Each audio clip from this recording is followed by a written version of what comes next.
Mummy, હા આકાશને સમજાવો ને, 2 દિવસથી ખોટી લપ કરે છે. શું લપ કરે છે બેટા? આકાશ એવું કહે છે કે કિયાને કોમ્પ્યુટર ક્લાસ કરાવવા છે. હવે તમે જ સમજો ને કે આટલા કુમળા બાળક ઉપર અત્યારથી શિક્ષણનો આટલો મોટો બોજ. હા બેટા, તું કે એ વાત સાચી છે, બોજ તો પડે જ ને. શું બોજ પડે કિયાનની ઉપર? હે? આ સાંજે 1 જ કલાક જવાનું છે ને ક્લાસમાં. પણ આકાશ, તમે વાતની તો સમજો. આ કિયાન હજી માત્ર 10 વર્ષનો છે. અરે 5મું ધોરણ ભણે છે માત્ર. અને આવા કુમળા બાળક ઉપર તમે આટલો મોટો બોજ નાખવા માંગો છો? વાહ! હા બાજુવાળા નટવરભાઈના ગિરીશને જો, આ એના રવિડાને જો. આ રવિ પણ છે ને આપણા કિયાનની હારે જ ભણે છે, છતાં આ ગિરીશ યાએ એને કોમ્પ્યુટર ક્લાસીસમાં નાખી દીધો છે. એટલે તમે બીજાનો વાત કરો છો. હું વાત નથી કરતો, પણ મને છે ને એક વાતનો રોગ છે કે મારો કિયાન છે ને કે પેલા આ રવિડા કરતા ક્યાંય ઓછો ના ઉતરવો જોઈએ, જરાય પાછળ ના રહેવો જોઈએ. પણ આકાશ, બસ, મારે છે ને તારી કોઈ વાત સાંભળવી નથી. મારું ડિસિઝન ફાઇનલ છે કે કિયાન કોમ્પ્યુટર ક્લાસીસમાં જશે એટલે જશે. મમ્મી, મારે કોમ્પ્યુટર ક્લાસીસમાં નથી જવું. બેટા, તારે કોમ્પ્યુટર ક્લાસમાં નથી જ જવાનું. હું તારા પપ્પાને સમજાવી દઈશ. સ્કૂલે જવાનું મોડું થઈ છે ને, ચાલ હું તને તૈયાર કરી દઉં. હા,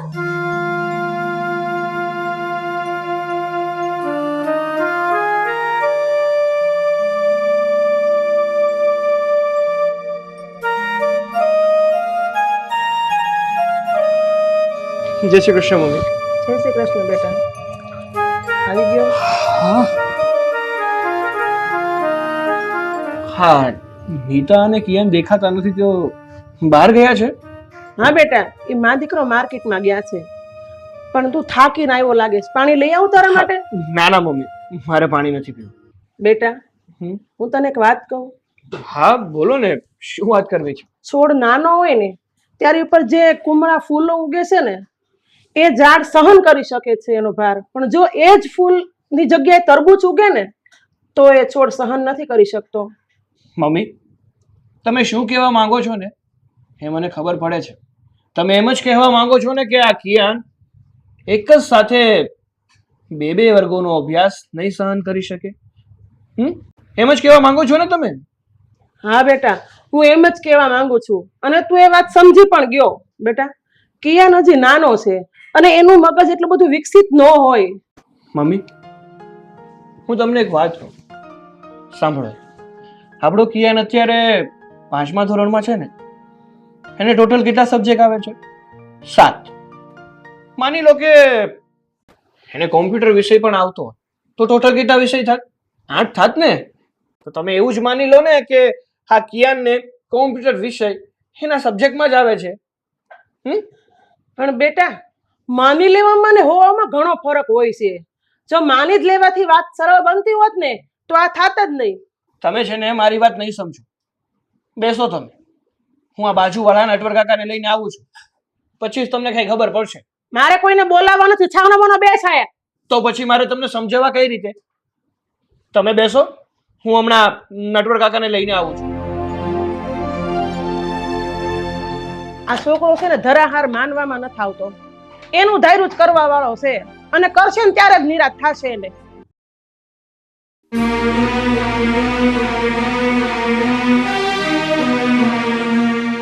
કિયાન, તું રૂમમાં જા અને હોમવર્ક કર. નટવર અંકલ, હવે તમે જ જણાવો કે હા તમારા દીકરાનો દીકરો રવિ કેટલા સમયથી કોમ્પ્યુટર ક્લાસીસમાં જાય છે ભણવા? મારા દીકરા ગિરીશે મને કીધું કે આપણે રવિને કોમ્પ્યુટર ક્લાસ કરાવવો છે, તો બસ સમજી લે કે 2 મહિના પહેલા જ અમે આ ક્લાસ શરૂ કરાવ્યો છે. તો નટવર કાકા, તમે મને એ કહો કે તમે અને તમારા દીકરાએ આ રવિને કોમ્પ્યુટર ક્લાસીસ કરાવવાનું શું કામ નિર્ણય લીધો? હવે તું જ જો ને બેટા, અત્યારે આધુનિક યુગ આવી ગયો છે. અરે ડિજિટલ જમાનો છે, ટેકનોલોજીનું માંગ છે. અત્યારે જ્યાં જઈએ ત્યાં બસ બધા જ સામે કોમ્પ્યુટર જ હોય. કોમ્પ્યુટર વગર અત્યારે કોઈ વર્ક થતું જ નથી. અને જો આજના યુગના છોકરાઓને આ કોમ્પ્યુટર વિશે કોઈ માહિતી ના હોય ને, તો એમ સમજી લેવાનું કે એ છોકરું અભણ જ છે. બસ ફક્ત છે ને આ પુસ્તકના ઠોઠા મારવાથી કઈ નથી થતું. દિમાગમાં કોમ્પ્યુટર જેવું કઈ હોવું જોઈએ. એમ સમજી લે કે માણસ હરતો ફરતો કોમ્પ્યુટર જ છે. લ્યો સાંભળો મમ્મી, અને નીતા તું પણ સાંભળ, હા નટવર કાકા શું કહી રહ્યા છે. જો બેન, આ તમારો દીકરો જે કંઈ પણ કહે છે ને એ બધું સાચું જ છે. અરે બેટા, આ તું તો સમજ, અત્યારે જો માણસ ભણેલો હોય, ભલે ગ્રેજ્યુએટ હોય, ડિગ્રી કરેલી હોય, અથવા જો એ માણસ ફેલ હોય ને, કે જે નાપાસ થયેલો છે, એ માણસ જો અત્યારે કોઈ કારખાનામાં વર્ક કરવા જાય ને તો ત્યાં પણ કોમ્પ્યુટર સામે જ હોય છે. બધું કોમ્પ્યુટરના લખાણ મુજબ જ ચાલવું પડે છે. તું બેટા એટલું સમજી લે કે જેને કોમ્પ્યુટરનું જ્ઞાન નથી એ વ્યક્તિ ઘરના દરવાજાની બહાર કઈ જ જગ્યાએ ચાલતો નથી. હું કોમ્પ્યુટર ક્લાસના વિરુદ્ધમાં નથી. હું પણ ઈચ્છું છું કે એ કોમ્પ્યુટર ક્લાસ કરે, પણ એ થોડોક મોટો થાય પછી કરે ને. અત્યારે એની ઉંમર પણ નાની છે ને. તારી વાતને હું સમજુ છું બેટા, પણ તું પણ એક વાત સમજ કે છોડ જ્યારે કુંબળો હોય ને ત્યારે આપણે એને જેમ વાળવો હોય ને એમ વળી જાય, પણ જ્યારે એ છોડ ઘટાદાર વૃક્ષ બની જાય ને ત્યારે એ વળતો નથી. એટલું સમજી લ્યો કે પાકા ઘડે કોઈ દિવસ કાંઠા ન ચડે. એટલે કે બાળક જ્યારે નાનું હોય ને ત્યારે એની યાદ શક્તિ એકદમ તેજ હોય, સોફ્ટ મેમરી હોય. એને જે કાંઈ પણ શીખવાડો ને એના માઇન્ડમાં બેસી જાય છે. એટલે બાળક જ્યારે નાનું હોય ને ત્યારે તમે એને જે કાંઈ પણ શીખવાડો ને એ જ બધું એના આગલા જીવનમાં શીખે. મોટા થઈ ગયા પછી કાંઈ નથી શીખાતું. હવે આજની તારીખમાં તમે એને હું આ બધું શીખવા જઈએ તો સંભવ છે નથી. લ્યો બોલો, હવે કઈ કેવું છે તમારે લોકોને તો બોલો, બોલો ને. બેટા, મને જે સાચું લાગ્યું ને એ મેં તને કીધું, પણ તારે શું કરવું ને શું ન કરવું ને એ તારે વિચારવાનું. જો મમ્મી, મેં છે ને નિર્ણય લઈ લીધો છે કે કિયાન છે ને આવતા સોમવારથી કોમ્પ્યુટર ક્લાસીસમાં જશે. પણ બેટા, હમણાં એનું વેકેશન પડવાનું છે અને ઈ એના મામાને ઘરે થોડા દિવસો રોકાઈ આવે ને પછી તારે જે વિચાર કરવો હોય કરજે. ક્યાંય જવાનું થતું નથી, અને આ મામાનું ઘર છે ને કઈ ભાગ્યું નથી જતું. જો હું તમને કહી દઉં છું કે આ સમય છે ને એ કોઈની રાહ નથી જોતું. કાલે સમય નીકળી જશે ને તો હાથમાં કાંઈ વધશે નહીં. એટલા માટે તમને કહું છું કે આ કિયાનનું વેકેશન છે ને ત્યારે જ આપણે એને કોમ્પ્યુટર ક્લાસીસ ચાલુ કરાવી દેવાના છે. અરુણાબેન, આ તમારા દીકરાની વાત એકદમ બરાબર છે. અત્યારે વેકેશન છે, પાર્ટ ટાઈમ છે, તકનો લાભ ઉઠાવો. છોકરો આ વેકેશનમાં જ તે કોમ્પ્યુટર ક્લાસ શીખી જશે, બધું થઈ રહેશે, એમાં વિચાર ના કરવાનો હોય. હા, ને અહીંયા કઈ આખો દિવસ નથી જવાનું હોતું, 1 થી 2 કલાક જવાનું હોય છે, પછી આખો દિવસ નવરો જ હોય છે ને, ભલે ને બીજું કઈ કરતો. હા ઠીક, ત્યારે હું રજા લઉં. જય શ્રી કૃષ્ણ. થેન્ક યુ નટવર કાકા.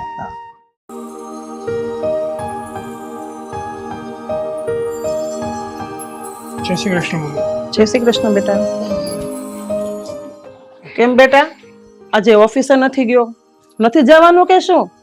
જવાનું છે મમ્મી, પણ આજે 1 કલાક લેટ જવાનું છે, કારણ કે આ કિયાનને કોમ્પ્યુટર ક્લાસીસમાં બેસાડવાનો છે ને, તો એમને મળવા માટે સર આવવાના છે. જો આવી ગયા. આવો આવો રમેશ સર. કેમ છો આકાશભાઈ? બસ મજામાં. જય શ્રી કૃષ્ણ. જય શ્રી કૃષ્ણ. બોલો ને આકાશભાઈ, પછી શું વિચાર કર્યો છે તમે આ તમારા દીકરા કિયાનના કોમ્પ્યુટર ક્લાસ વિશે? અરે સર, એમાં વિચાર શું કરવાનો હોય, મારે કિયાનને કોમ્પ્યુટર ક્લાસીસ કરાવવાના જ છે. જુઓ, થોડી જલ્દી રાખજો, કારણ કે અત્યારમાં તો બહુ બધા છોકરાઓએ એડમિશન લઈ લીધા છે અને આમ પણ બેચ પણ શરૂ થઈ ગઈ છે. એટલે એમાં એવું છે કે આ અમારા લોકોએ 3જી બેચ પણ શરૂ કરવી પડશે. 2 બેચ તો ફૂલ જ છે, આ 3જી બેચ શરૂ કરી છે ને એમાં પણ બધા નામ ઓલમોસ્ટ આવી ગયા છે. આ તમે મને કહ્યું હતું એટલા માટે તમારા એક નામની જગ્યા ખાલી રાખી છે. એટલે જો તમે લોકો વહેલી તકે જોડાઓ તો તમારી માટે સારું છે. Thank you sir.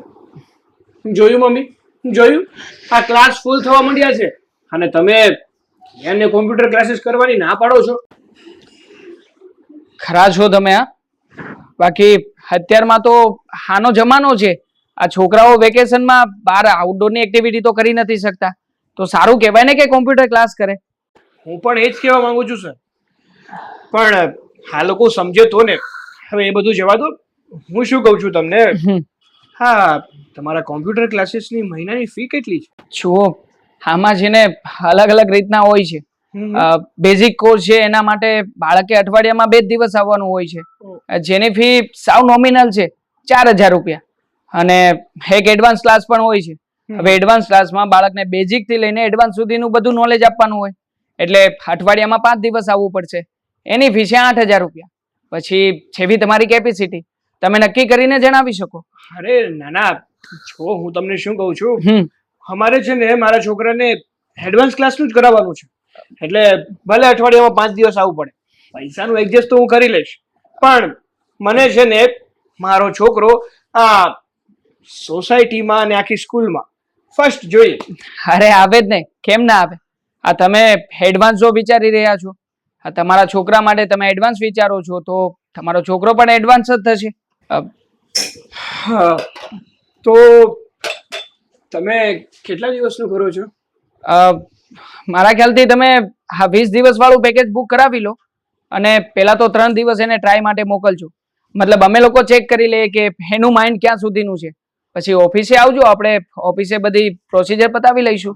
જો સર તમારે 20 દિવસનું પેકેજ કરવું હોય ને તો 20 દિવસ કરજો, પણ મારું તો એટલું જ કહેવાનું છે કે આ સોસાયટીમાં મારા છોકરાનો વટ પડવો જોઈએ. હા શ્યોર. ચાલો તો હું હવે રજા લઉં, મારે બીજી જગ્યાએ પણ વિઝિટ માટે જવાનું છે. સારું. હા, જય શ્રી કૃષ્ણ. જય શ્રી કૃષ્ણ.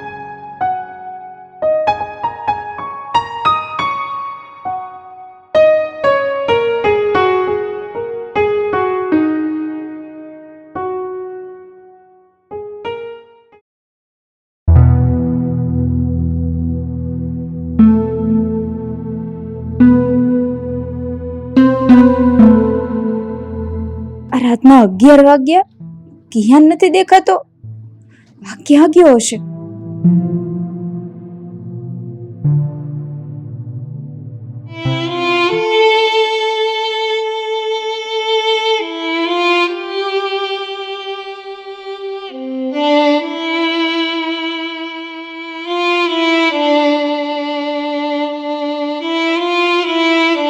કિયાન, આ રાતના કેટલા વાગ્યા?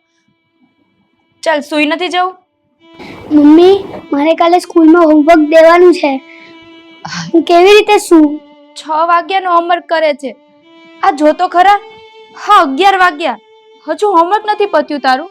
મમ્મી, અત્યાર સુધી હું કોમ્પ્યુટર ક્લાસનું હોમવર્ક કરતો હતો. હવે હું સ્કૂલનું હોમવર્ક કરી રહ્યો છું. મને કાંઈ ખબર નથી મારે શું કરવું. મને કાંઈ સવાલનો જવાબ નથી આવડતો અને કોઈ દાખલા નથી આવડતા.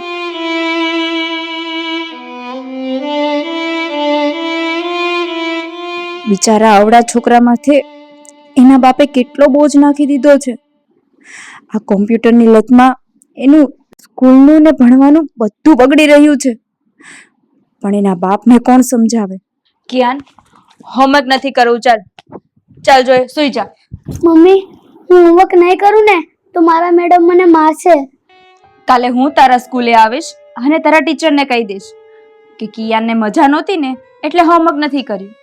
ઓકે, અત્યારે સુઈ જઈએ. ચાલ.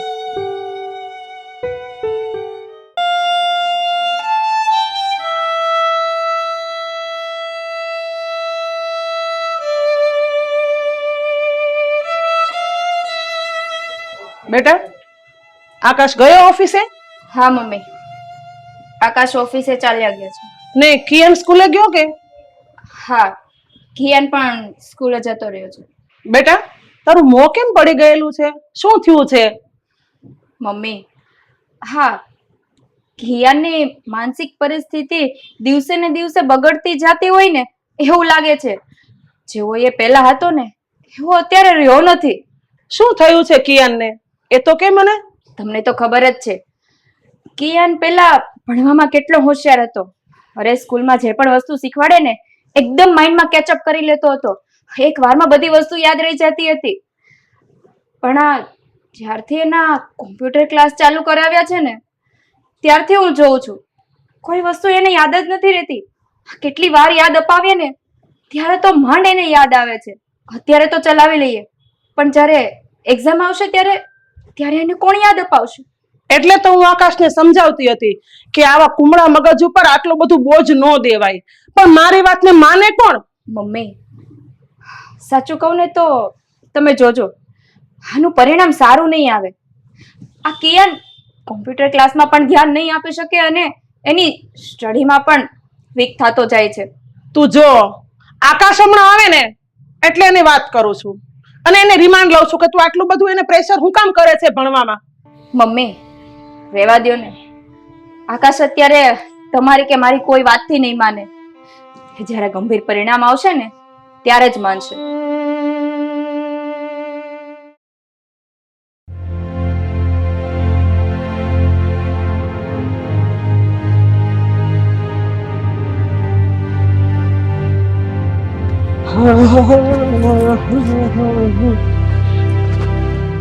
નીતા, આજે કેનું રિઝલ્ટ આવવાનું હતું, શું થયું? આવી ગયું રિઝલ્ટ? લાવ, આવ્યું હોય તો આપ મને.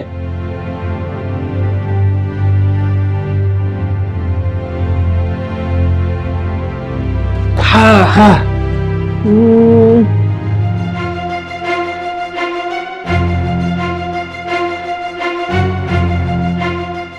આ શું છે નીતા? આ કિયાનનું આટલું ખરાબ રિઝલ્ટ આવ્યું. 7 માંથી 4 સબ્જેક્ટમાં ફેલ થયો એ.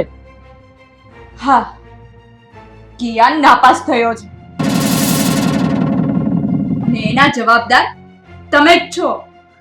તમને બહુ શોખ હતો ને કિયાનના કોમ્પ્યુટર ક્લાસ કરાવવાનો. કરાવો લ્યો. હવે એક ક્લાસ બાકી છે કરાવવાના તો એ પણ સાથે કરાવી દેજો. તમારા લોકોની વાત સાચી છે. આ મારા દીકરાનો દીકરો રવિ પણ આજે પહેલી વાર જ નાપાસ થયો. હા તો નાપાસ જ થાય ને. શેર પાણીના લોટામાં તમે 2 શેર પાણી નાખો તો શું થાય? હા મમ્મી, એવું જ થાય. આકાશ, હા, દરેક માણસના મગજની કેપેસિટી હોય, હવે કાંઈક લિમિટ હોય.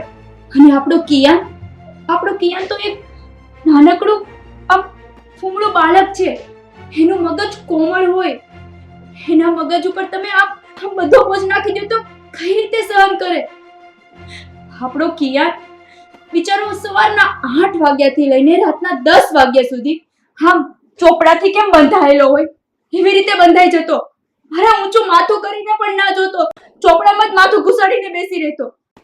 અરે નાનું બાળક છે, એની હરવા ફરવાની ઉંમર છે. અરે થોડોક સમય એને ભણવાનું હોય અને થોડોક સમય એને બહાર હરવા ફરવા માટે જવા દેવાય. એનું મન પ્રફુલ્લિત થાય. હા, તમે કોમ્પ્યુટર ક્લાસની જ વાત કરો છો ને? એનું જ તમને એક્ઝામ્પલ આપું. આખો દિવસ તમે કોમ્પ્યુટરની સામે બેસી રહ્યો, કોમ્પ્યુટરને આખો દિવસ તમે વર્કલોડ આપો તો કેવો હેંગ થઈ જાય છે. આ બાળકનું મગજ પણ એવું હોય. તમે એના મગજમાં ઉપરા ઉપર નાખ્યા કરો ને તો એનું મગજ પણ બંધ થઈ જાય. માણસને કંઈક કામ કરવા માટે થોડોક બ્રેક, થોડોક સમય જોઈએ. થોડીક વાર વાંચવા દેવાનું, થોડીક વાર બહાર ફરવા જવા દેવાનું, થોડીક વાર આપણે મા બાપને એની સાથે ટાઈમ સ્પેન્ડ કરાય. બાળકને આખો દિવસ ભણવામાં ને ભણવામાં જ તમે નાખી દો તો એના મગજ ઉપર આ જ અસર થવાની છે. એનું રિઝલ્ટ તો તમે જોઈ લીધું ને.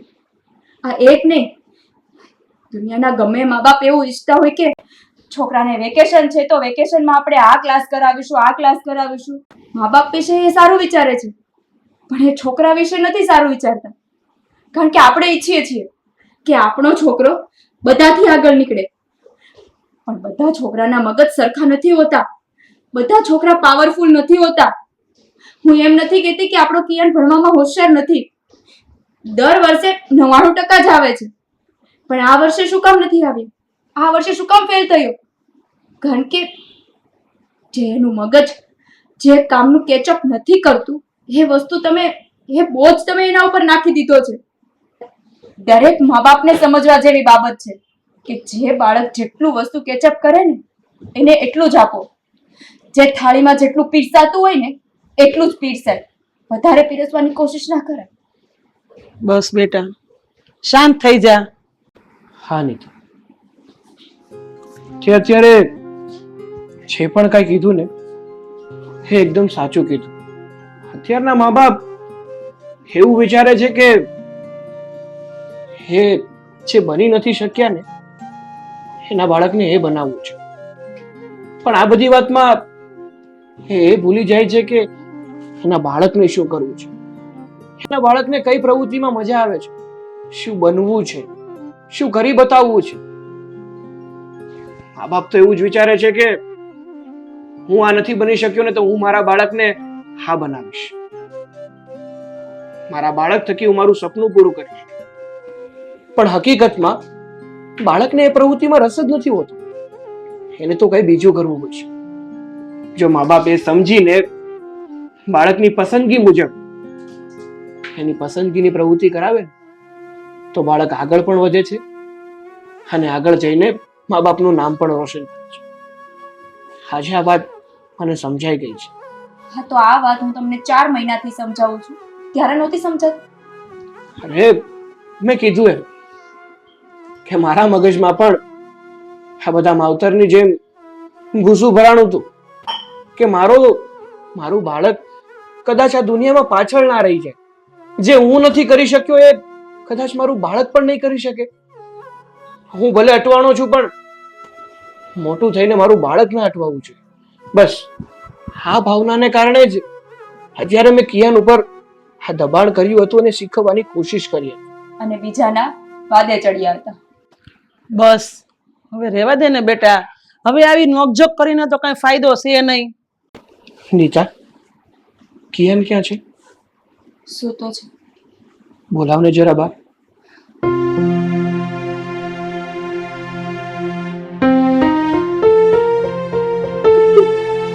અરે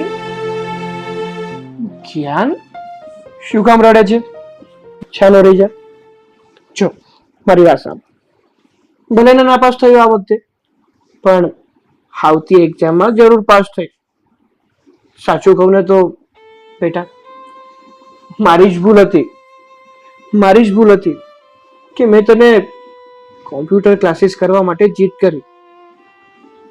જો હા, વ્યક્તિને છે ને સમય પહેલા કંઈ મળતું નથી.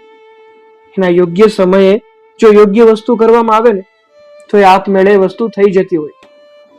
આ વસ્તુ હું સમજી ના શક્યો, એટલા માટે તારા પપ્પાથી નાનકડી ભૂલ થઈ ગઈ છે.